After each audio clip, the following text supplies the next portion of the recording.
Watching the play of muscle drove home to Carly how differently men were made than women. Her own throat felt soft when she touched it, no muscles in evidence, unless she strained to tighten them. Carly had no idea how old he might be, in his late 20s or possibly older. Accurately judging someone's age took practice, and having had her sight restored only a week ago, she'd had precious little opportunity to hone that skill. No matter. Finally, at long last, she could actually look at a guy. Little wonder her friends in high school had spent so much time whispering and giggling about boys. Everywhere Carly was soft and full, he was hard and flat, and every place she was smooth, he had interesting bulges. Carly wasn't sure why she found this particular man so fascinating. Unlike the other cowboys in the bar, most of whom were decked out in flashy Western-style clothing, he wore a plain, wash-worn shirt, a pair of old jeans, and sturdy, no-nonsense boots with badly scuffed toes. Maybe he stood out in the crowd because he wore no hat.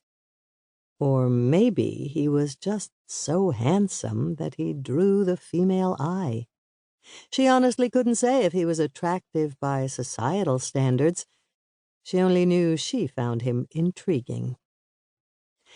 Even at a distance of several feet, his deep, rumbling laughter was infectious, and he had a wonderful, lazy way of grinning that made her want to smile. Fortunately for him, the new coin changed his luck, and he got the quarter into the glass with his next toss. Looking relieved to be off the hook, he rocked back on his chair to watch as the next player took his turn. Carly wanted to study everything about him, and she was glad of this time alone so she could do so without feeling embarrassed. Her friend Bess would tease her, she knew. "Hey, Carly, it's just a guy," she would say. "Don't stare. People will think something's wrong with you." Newsflash. It was difficult for Carly not to stare when she was seeing so many things for the first time. Bess tried to understand, but no one who'd been sighted since birth could really grasp what it was like to suddenly have the lights come on after 28 years.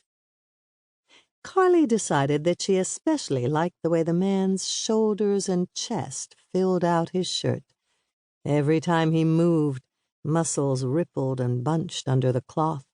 She even liked the way he held himself, his dark head cocked to one side, his attention fixed on the game. His posture was relaxed, his arms elbowed out, his thumbs tucked over a wide leather belt that rode low at his narrow hips. Each time his chair tipped back, a large silver belt buckle flashed at his waist. He was gorgeous, she decided. In her opinion, anyway, and that was all that counted. A lovely, tingling sensation spread through her as she watched him. A woman with bright red hair approached his table. Her large green eyes were heavily lined with makeup. When she spoke, the cowboy glanced up, then grinned and pushed to his feet. Before escorting the woman onto the dance floor, he grabbed a dark-colored Stetson from the table and settled it on his head. Carly couldn't take her eyes off him as he guided the redhead to the center of the dance floor.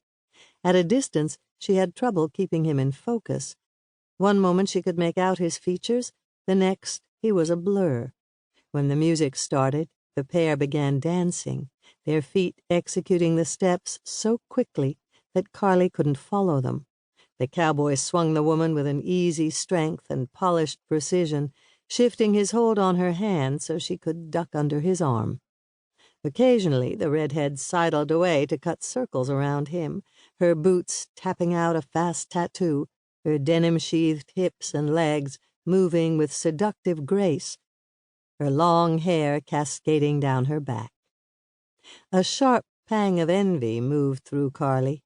It would take months of practice before she mastered the art of putting on eye makeup after her eyes healed, and she'd probably never get the hang of styling her curly blonde hair. Tonight, Bess had helped her get ready, dispensing with her usual ponytail and lending her an outfit to wear, but Carly despaired that she'd ever be able to manage.